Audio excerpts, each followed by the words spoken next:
Calaroga Shark Media. From New York City, where we want you to spank us with a magazine, this is Ballot. That's right.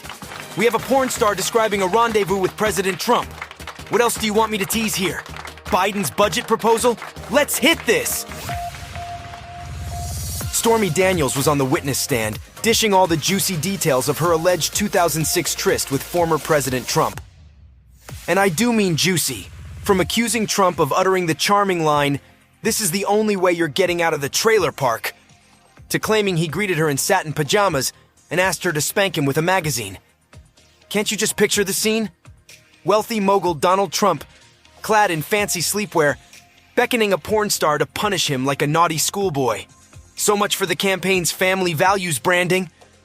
Of course, Trump's team went into full attack mode, trying to discredit Daniels by painting her as a clout-chasing opportunist who hates the former president and just wanted to cash in.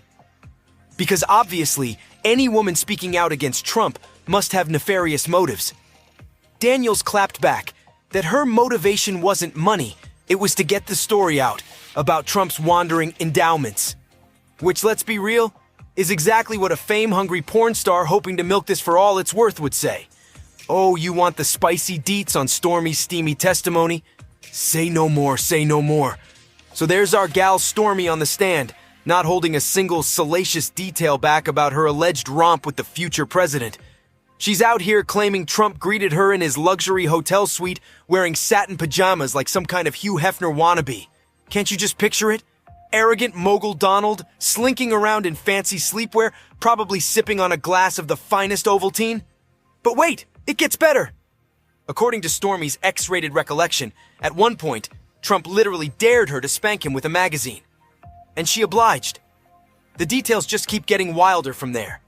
Stormy testified that after some unwanted sexual advances, she just blacked out and woke up naked on the bed. Allegedly, Trump's sweet nothings included classy lines like, "This is the only way you're getting out of the trailer park."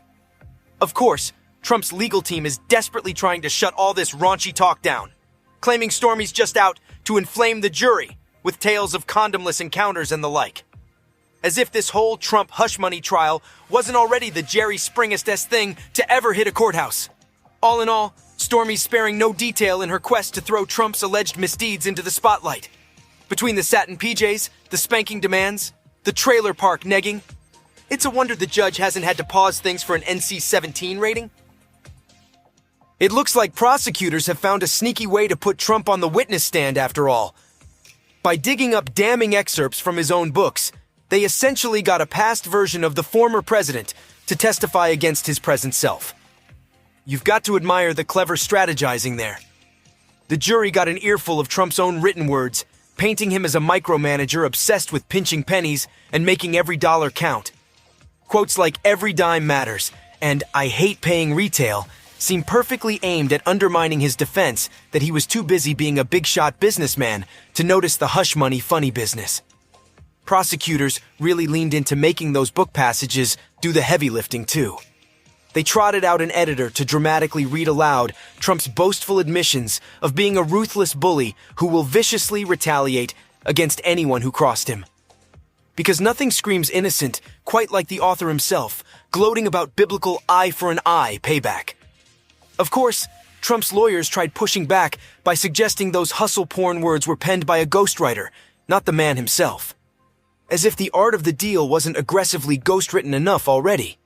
You mean Trump didn't write, "For many years I've said that if someone screws you, screw them back," or, "When somebody hurts you, just go after them as viciously and as violently as you can," like it says in the Bible, an eye for an eye. They also objected to letting jurors hear that old "grab 'em by the you-know" tape, which seems like a missed opportunity. What better way to exemplify Trump's infamous ability to show women respect than his own voice bragging about sexual assault?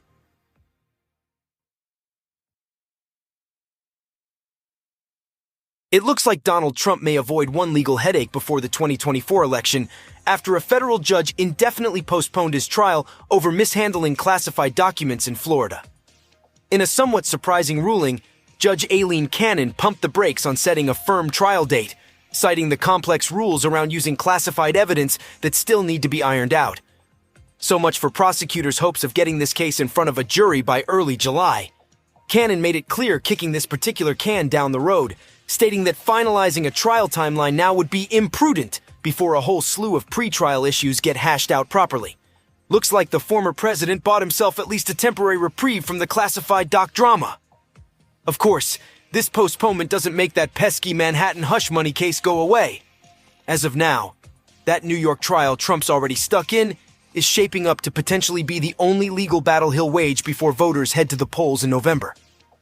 Not that the Florida delays make life easier for Trump either. He's still contending with those Georgia charges over allegedly interfering in the 2020 election results.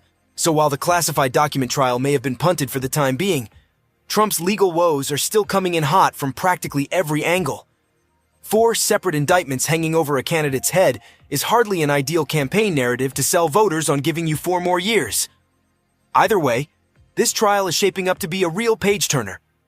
Prosecutors are doing their best impression of English teachers, hell-bent on dissecting Trump's works for any and all incriminating subtext. Who knows? Maybe CliffsNotes is already prepping study guides for How I Accidentally Paid Off a Porn Star, a Trump Essay. Now before we go, I know you guys get mad if I don't make fun of Biden too. Well, Joe Biden is so old that when he got spanked, they didn't even have magazines. They used papyrus.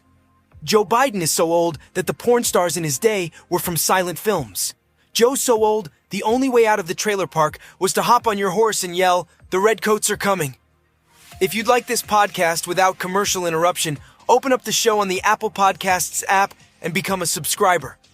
For just $4.99 a month, you can get this and other shows on the Calaroga Shark Network, including daily comedy news, without commercials.